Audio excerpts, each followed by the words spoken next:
Komisi 2 DPR RI akan memanggil KPU, Bawaslu, DKPP, dan Menteri Dalam Negeri dalam rapat dengar pendapat yang dijadwalkan digelar Kamis 14 Maret. Rapat bersama penyelenggara pemilu dan pemerintah kali ini dilakukan untuk mengevaluasi penyelenggaraan pemilu. Anggota Komisi 2 DPR fraksi PAN Gus Pardi Gaus menyatakan rapat dengar pendapat nanti akan jadi kesempatan bagi semua fraksi yang mewakili seluruh koalisi paslon Capres-Cawapres untuk mengkritik, meminta jawaban, hingga memberi saran kepada penyelenggara pemilu terkait pelaksanaan pemilu 2024. Gus Pardi menyatakan Sirekap akan menjadi salah satu materi cecaran bagi KPU. Pasalnya alat bantu yang bernilai 30 miliar rupiah ini justru tidak lagi bisa dilihat grafik datanya. Belum lagi adanya masalah dugaan penggelembungan suara hingga ketidaksinkronan data antara rekapitulasi manual dan Sirekap. Selain itu, Gus Pardi menyebutkan RDP kali ini bisa menjadi jalur politik yang ditempuh fraksi dalam menggali dugaan kecurangan pemilu sebagai alternatif pelaksanaan hak angket. Evaluasi tahapan pemilu 2024. Artinya adalah bahwa anggota Komisi 2 yang ada di dalamnya itu dari berbagai fraksi yang ada di DPR, yang jumlahnya adalah 9, ada pendukung 01, ada pendukung 02, dan ada juga pendukung 03, kalau berkaitan tentang proses dugaan carut-marut pelaksanaan Pilpres, tentu semua anggota komisi dari fraksi-fraksi yang berbeda itu sangat terbuka ruang untuk menyampaikan apa saja yang berkaitan terhadap carut-marut yang dikatakan dalam tanda kutip oleh berbagai mass media, tentu bisa diungkapkan ketika itu. Hari ini KPU melanjutkan tahapan penghitungan suara secara nasional untuk tingkat provinsi. Provinsi Kepulauan Riau, DKI Jakarta, dan Nusa Tenggara Timur dijadwalkan melakukan rapat pleno terbuka hari ini di hari ke-14 rekapitulasi suara nasional. Sebelumnya sebanyak 9 provinsi telah selesai melakukan rekapitulasi suara, yakni Provinsi Daerah Istimewa Yogyakarta, Gorontalo, Kalimantan Tengah, Lampung, Bali, Bangka Belitung, Kalimantan Barat, Sumatera Selatan, dan Jawa Tengah. Pasangan nomor urut 2 Prabowo Gibran tercatat unggul dari seluruh hasil rekapitulasi di 9 provinsi dengan perolehan lebih dari 29 juta suara. Menyusul pasangan nomor urut 3 Ganjar Mahfud dengan perolehan lebih dari 11 juta suara dan pasangan nomor urut 1 Anies Mohaimin sebanyak 6,6 juta suara. Siang ini bagaimana pantauan di KPU Pusat? Sudah ada rekan kami jurnalis Kompas TV Dian Silitonga yang memantau proses rekapitulasi di KPU Pusat.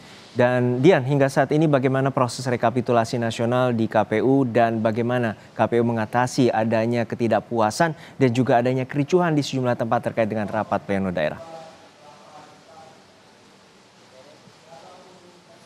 Ya Juno, sudah berlangsung proses rekapitulasi dan tadi yang baru berlangsung adalah rekapitulasi untuk Provinsi DKI Jakarta dan nampaknya memang hari ini akan cukup padat proses rekapitulasi karena dijadwalkan akan ada 8 provinsi yang melakukan rekapitulasi yang akan dibagi dalam 2 panel. Nah, tercatat dalam panel A ini yang akan melakukan rekapitulasi adalah Provinsi DKI Jakarta, Kalimantan Selatan, Kalimantan Timur dan juga Sulawesi Barat. Sementara untuk panel B terjadwal adalah Provinsi Kepulauan Riau, Nusa Tenggara Timur, Banten, dan juga Kalimantan Utara yang akan melakukan rekapitulasi suara. Seperti yang tadi sudah disampaikan bahwa sebelumnya ada 9 provinsi yang sudah menyelesaikan proses rekapitulasi suara dan saya sampaikan kembali bahwa dari 9 provinsi kalau dikalkulasi ini pasangan calon nomor urut 2 Prabowo Gibran unggul meninggalkan 2 pasangan calon lainnya dengan perolehan suara 26.120.118 dan kemudian disusul pasangan calon nomor urut 3 Ganjar Mahfud dengan perolehan suara 11.952.711 suara dan kemudian pasangan nomor urut 1 Anies Mohaimin dengan perolehan 6.658.231 suara. Nah, seperti pada rapat pleno sebelumnya atau yang biasa dilakukan Juno, ini biasanya akan ada dinamika, sehingga memang dinamika inilah yang membuat proses rekapitulasi berjalan cukup alot. Contohnya pada proses rekapitulasi di Provinsi Lampung beberapa waktu yang lalu, kita ingat statusnya kemudian dipending karena memang ada salah satu partai politik yang merasa perlu memverifikasi ulang soal data rekapitulasi. Dan kemudian juga kemarin terbaru penghitungan di Provinsi Sumatera Selatan, ada 2 saksi dari perwakilan pasangan calon nomor urut 1 dan nomor urut 3 yang tidak bersedia menandatangani formulir rekapitulasi karena menolak pencalonan atau proses pencalonan calon wakil presiden nomor urut 2 Gibran Rakabuming Raka karena menilai proses pencalonannya ini mengandung rekayasa hukum. Kemudian selama proses pemilu menilai bahwa ada keterlibatan aparat, kemudian penyalahgunaan bansos, intimidasi hingga politik uang.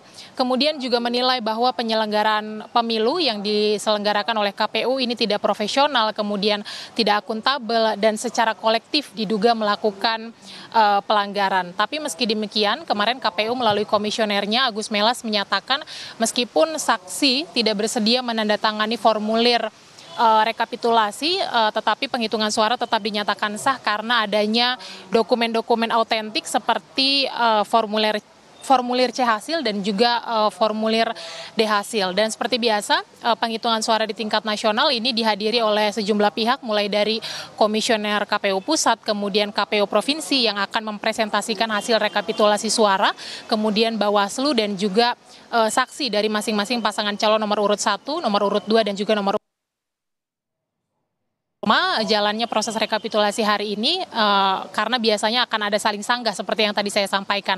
Dan sikap KPU menyikapi ada beragam tudingan kecurangan dari penyelenggaraan pemilu, kemudian juga ada aksi atau demonstrasi di mana-mana yang dilakukan oleh KPU saat ini hanya melakukan atau menggelar pleno terbuka yang bisa diakses melalui YouTube KPU RI dan kemudian juga menutup tampilan data di Sirekap. Karena kita tahu sebelumnya KPU juga menampilkan data perolehan suara di Sirekap.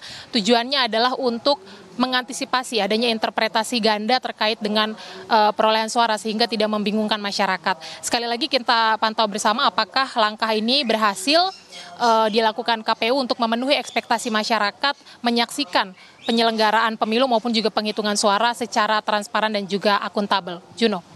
Terima kasih atas laporan lengkap Anda, jurnalis Kompas TV Dian Silitonga dari Gedung KPU Pusat, Jakarta.